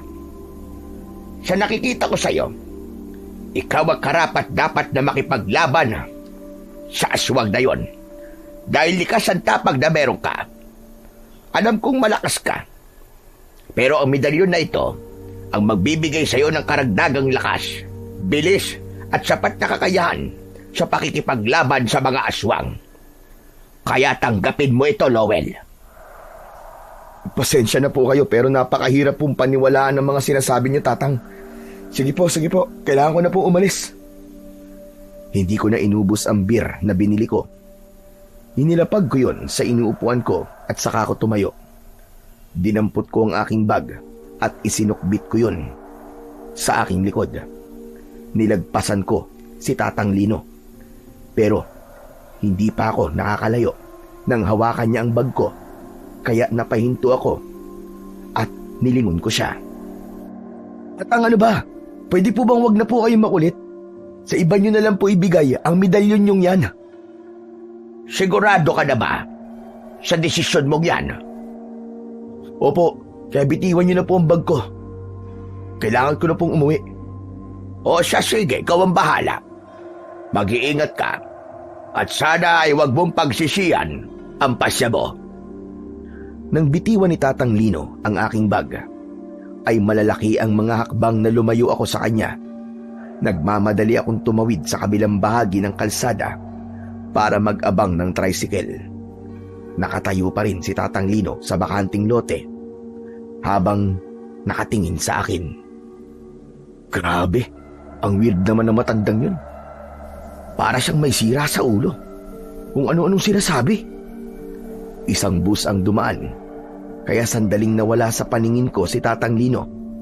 Nang nakalagpas na ang bus, ay nagtaka ko ng gusto dahil wala na si Tatang Lino sa kinatatayuan niya. Imposible na nawala siya ng ganong kabilis. Hindi rin pwedeng sumakay siya sa bus dahil hindi yun huminto kahit isang segundo. Bigla kong kinilabutan. Nagtaasan ang balahibo sa braso at bato ko. Hindi ko alam kung anong iisipin ko ng sandaling yon. Kung totoo ba si Tatang Lino o baka naman likha lamang siya ng aking imahinasyon. 10 oras na ng gabi nang makabalik ako sa aming baryo dahil natagalan akong makahanap ng tricycle na maghahatid sa akin doon. Habang naglalakad ako papunta sa bahay namin, ay nilukob ako ng matinding pagtataka dahil may mga tao kong nakitang umiiyak. Hindi na ako nagtangkang makiusyoso dahil ang tanging gusto ko lang ay ang makauwi na at makapagpahinga. Masyadong maraming nangyari sa araw na yon, kaya gusto ko nang matulog. Ngunit pagdating ko sa bahay, ay mas lalo akong nagulat nang naabutan ko si tatay na ginagamot ng albularyong si Mang Roel. May malaking sugat sa braso si tatay na parabang kinalmot siya ng isang mabangis na hayop. Nag-aalala akong lumapit sa kanya at doon ko nakita na malalim talaga ang sugat niya. Mabuti na lang at nakauwi ka na, anak. Kanina pa ako alalang-alala sa'yo. Saan ka ba nagpunta? At hindi na kita nakita matapos mong lumaban. Nagpalipas lang po ako ng sama ng loob sa bayan, tay. Ano po ba nangyari sa inyo, tay? Bakit may ganyan po kayong sugat? Lowell, anak, hindi ko alam kung maniniwala ka sa sasabihin ko sa'yo. Pero isang aswang ang biglang sumalakay dito sa ating kanina.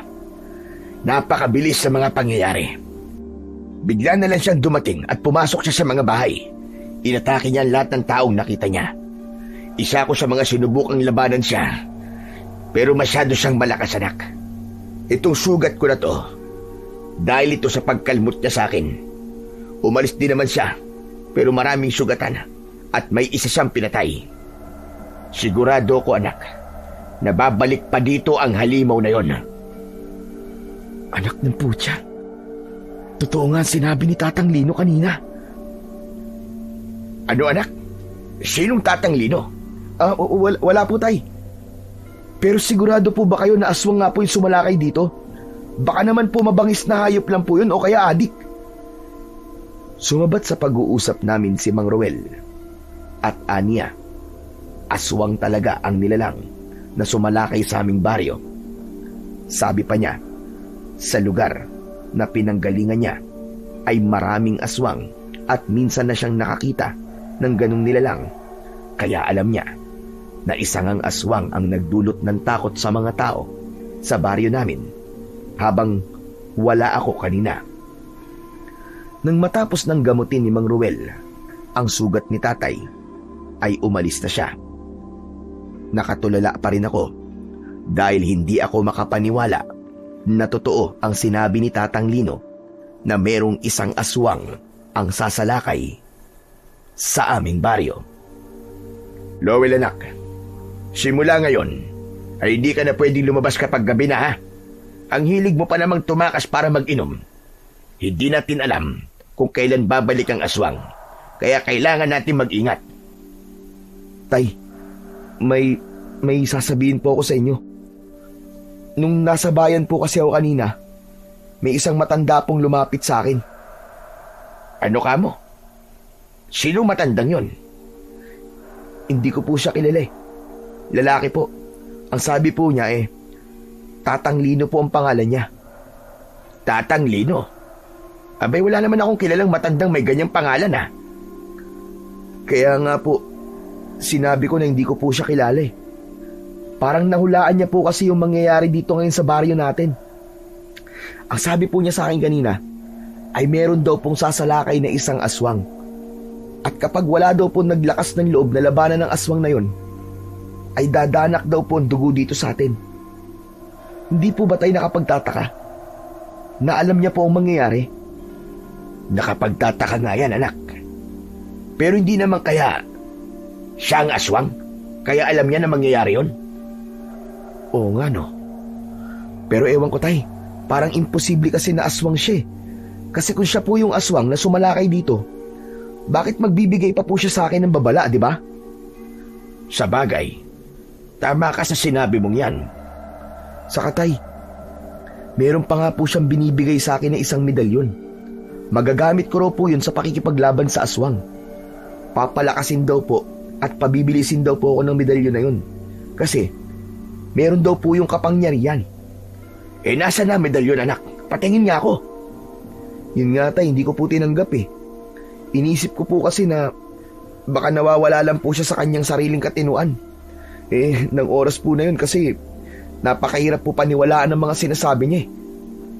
Pero ngayon nagkatotoo na po sinabi niya tungkol sa aswang.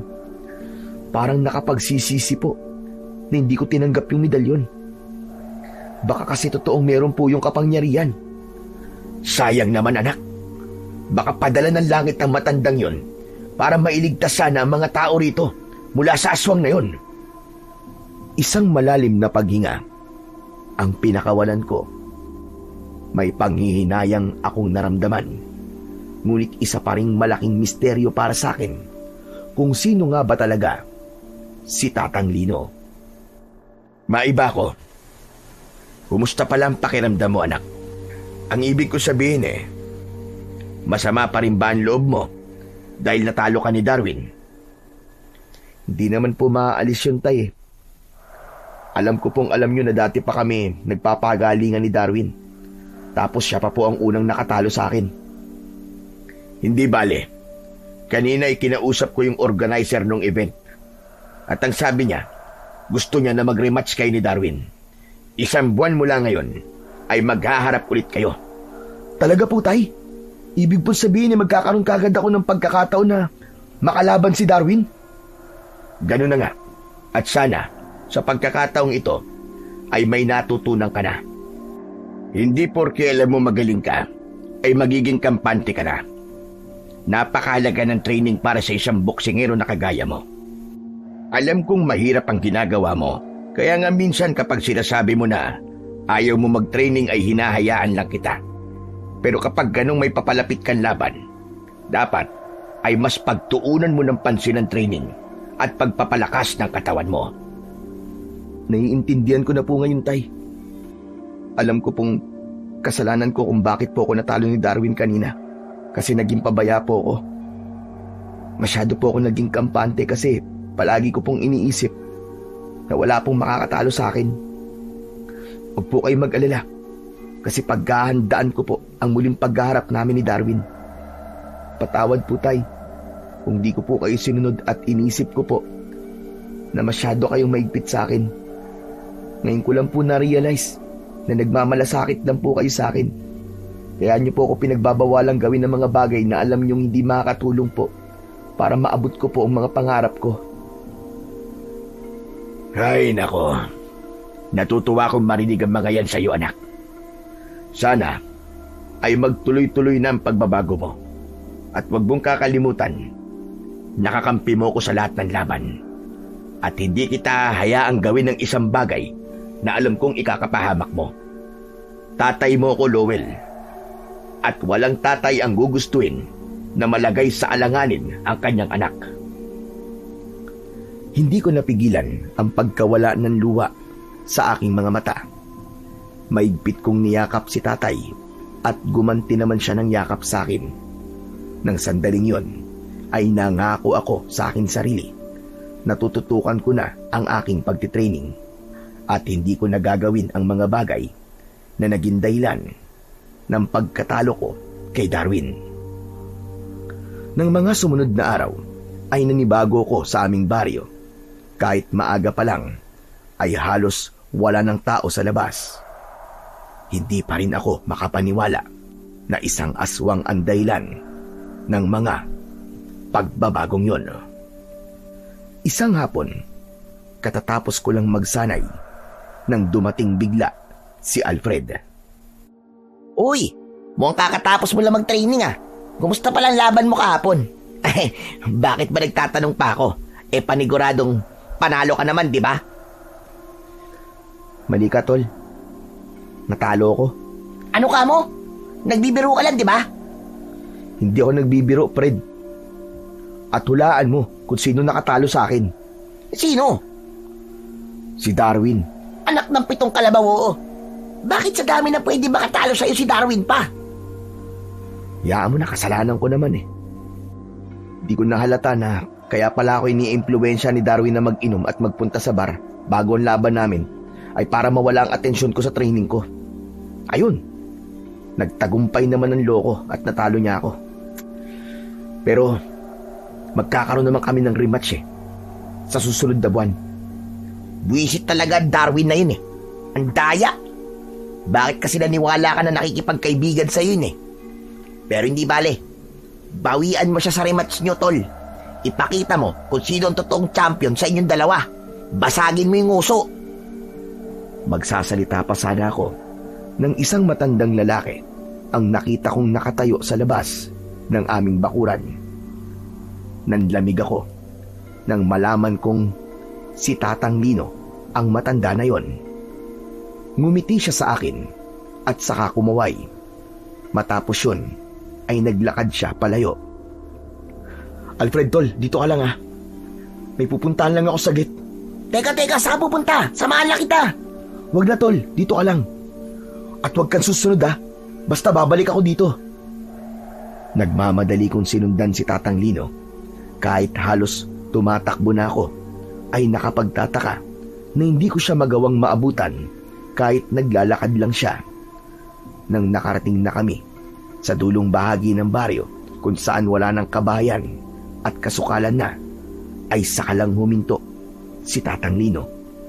Nakangiti siyang humarap sa akin. Grabe kayo, Tatang Lino. Ang bilis niyo po maglakad.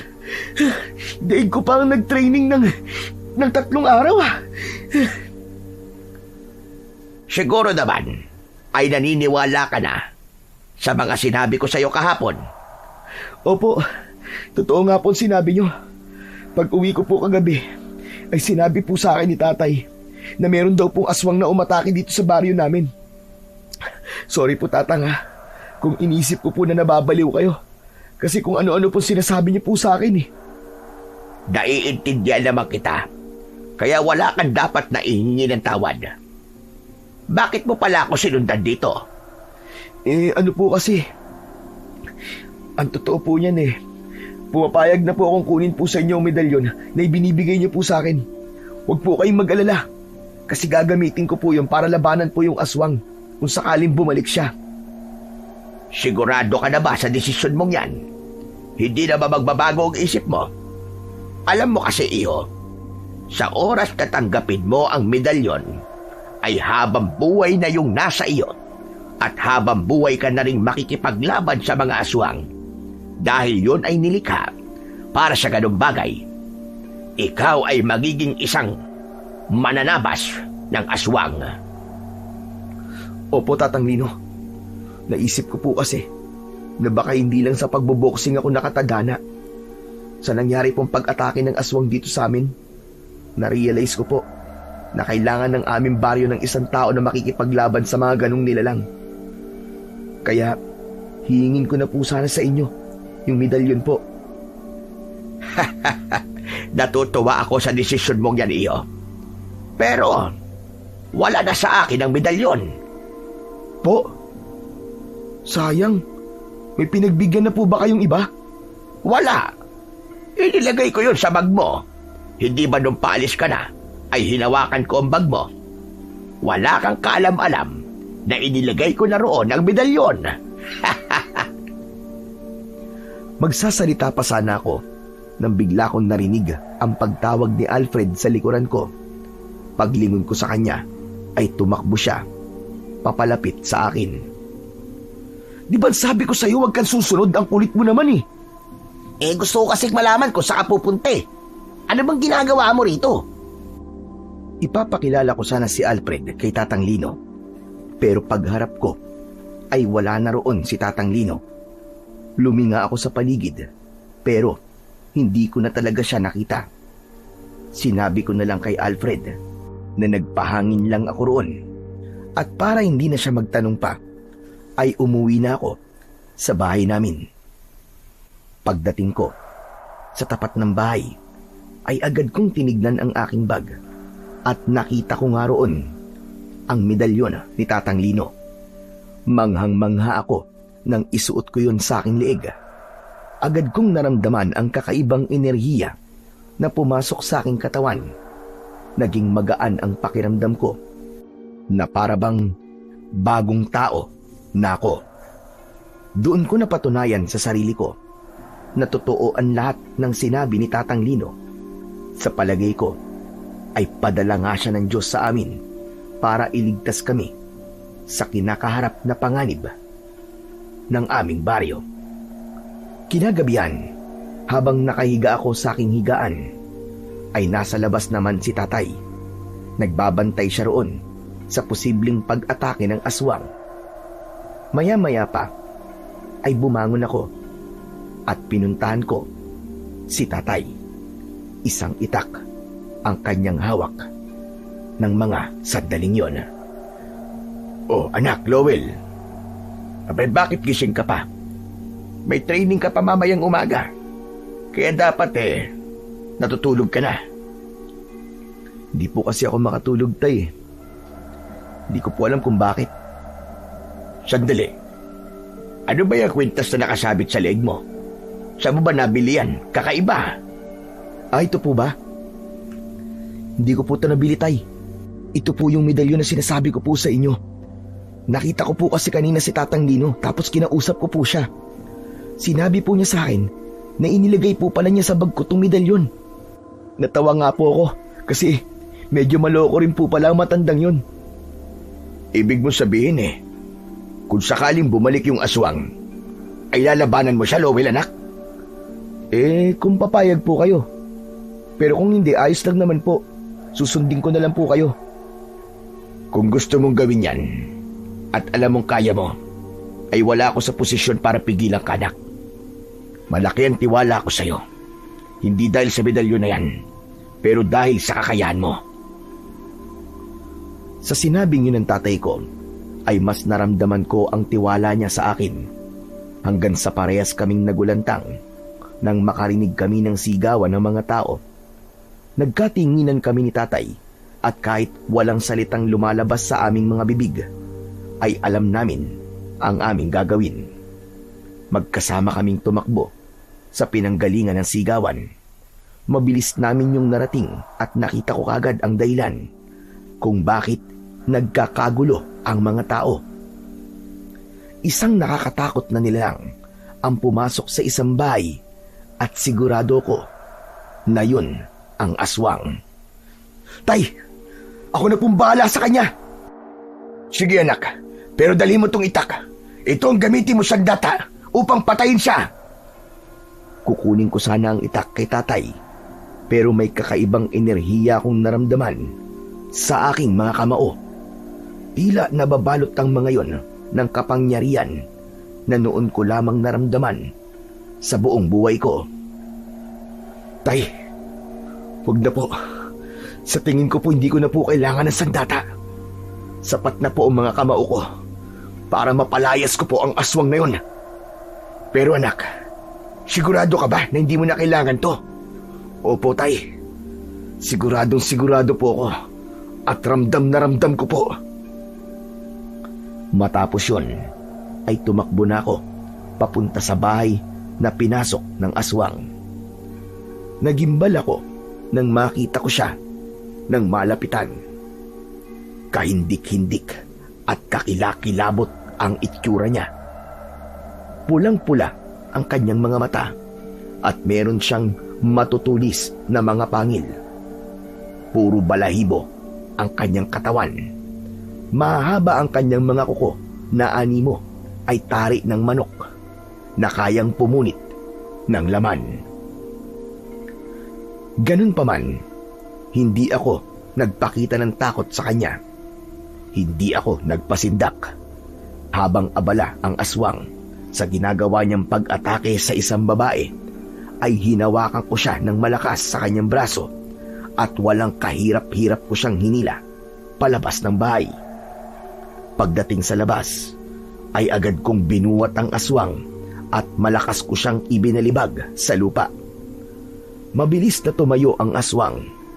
Inisip ko na isa lamang siya sa mga kalaban ko sa loob ng boxing ring. Ipinurma ko ang aking braso at kamao na parabang makikipaglaban ako ng boxing. Nang umatake sa akin ng aswang, ay sinalubong ko siya ng napakalakas na straight sa muka. Halos lumipad siya papalayo sa lakas ng suntok ko. Nakita ko sa gilid ng aking mga mata ang mga tao at si tatay na para bang nanonood sila sa isa sa mga laban ko. Hanep, ang astig nito. Ngayon lang ako nakasuntok ng ganung kalakas ah. Totoo nga ang sinabi ni Tatang Lino. May kapangyarihan nga ang medalyon. Medalyon, salamat sa'yo. Gabayan mo ako sa laban na to. Hindi pa rin sumuko ang aswang. Sa muli niyang pagsugod, ay mas naging mabilis siya at mas mabagsik. Hindi ko namalayan na nasa harapan ko na pala siya. Hinawakan niya ako sa magkabilaan kong balikat at sinakmal niya ako sa leeg. Malakas akong napasigaw dahil inasahan ko na makakaramdam ako ng sakit. Ngunit kahit katiting na kirot, ay wala man lang akong naramdaman. Maging ang matutulis niyang mga pangil ay hindi rin bumaon sa balat ko.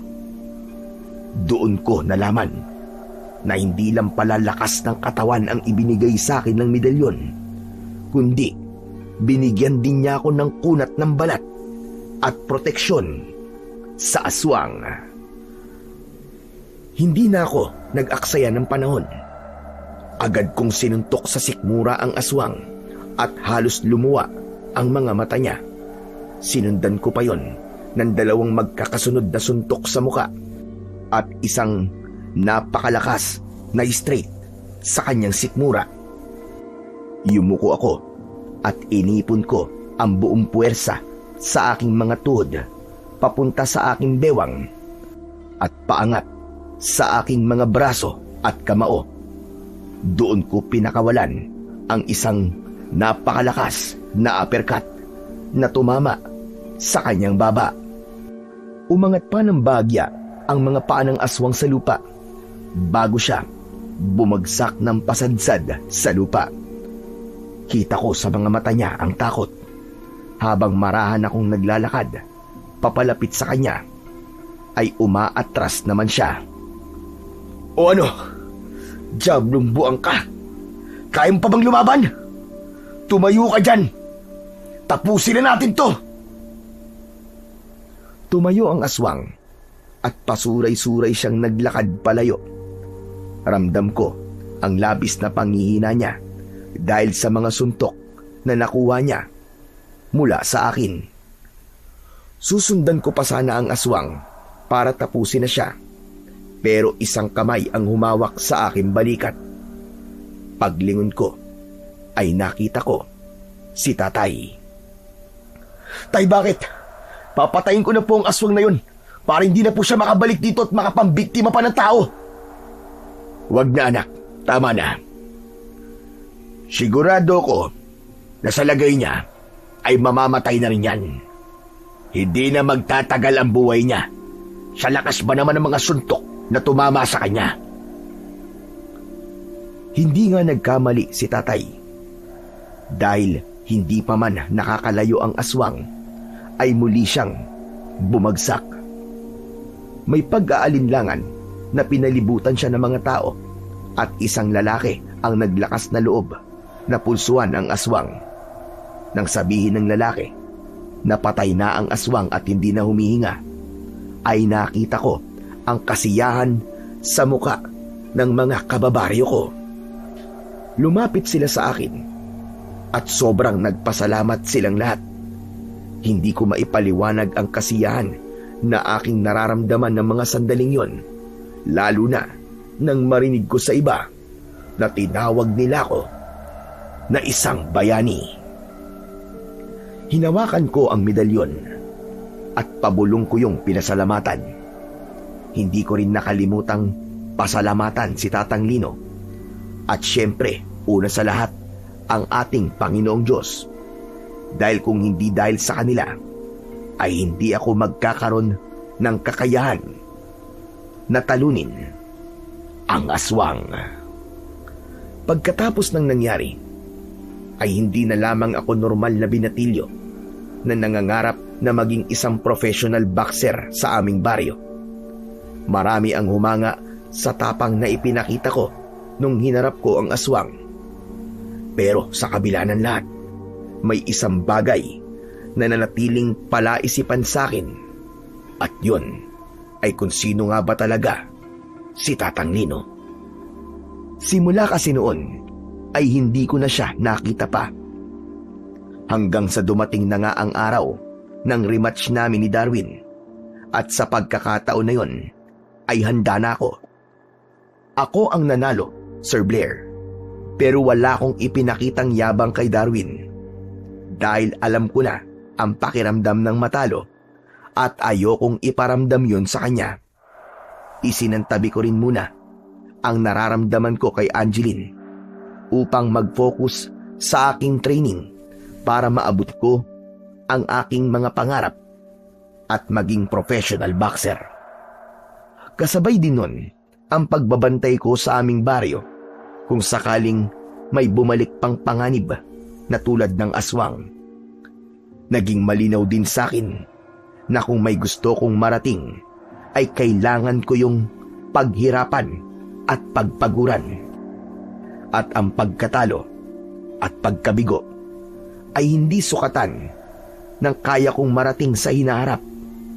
Bahagi talaga ng buhay ang matalo. At kung hindi ka babagsak, hindi mo alam kung saan ka babangon. Ang mahalaga ay kung paano ko aayusin ang pagkakamali ko at kung paano nga ako babangon para magpatuloy. At higit sa lahat, natutunan kong pahalagaan ang aking tatay dahil sa lahat ng laban ko sa boxing ring o sa totoong buhay man ay hindi siya nawawala sa tabi ko. Hanggang dito na lamang po ang aking kwento. Sana po ay may natutunan po kayo na aral. At maraming salamat po sa inyong mga nakinig. Ang bawat paghihirap at sakripisyong dinaranas sa training ay hindi kailanman nasasayang. Hindi dahil ikaw ay nahihirapan ay ibig sabihin na pinapahirapan ka.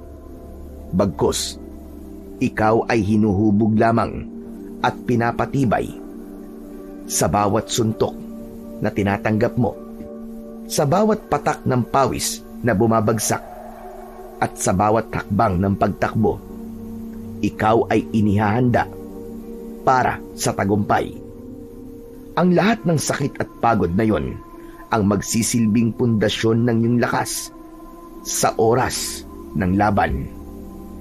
Kaya naman, pag dumating na ang tamang sandali na ikaw ay haharap sa isang mabigat at mapanghamong sitwasyon, hindi ka matitinag sapagkat napagdaanan mo na ang mas mahihirap. At huwag mong kakalimutan ang pangako ng Panginoon na hindi kanya kailanman iiwan o pababayaan. Siya ay laging nakaalalay sa iyo, nagpapalakas at gumagabay hanggat ikaw ay nananampalataya at patuloy na nagtitiwala sa Kanya. Sabi nga sa Biblia, sa Pilipos 4:13, lahat ng bagay ay aking magagawa sa pamamagitan ni Kristo na nagpapalakas sa akin. Maraming salamat po sa inyong pakikinig at pagpalain po nawa tayo ng ating Panginoong Diyos na may kapal.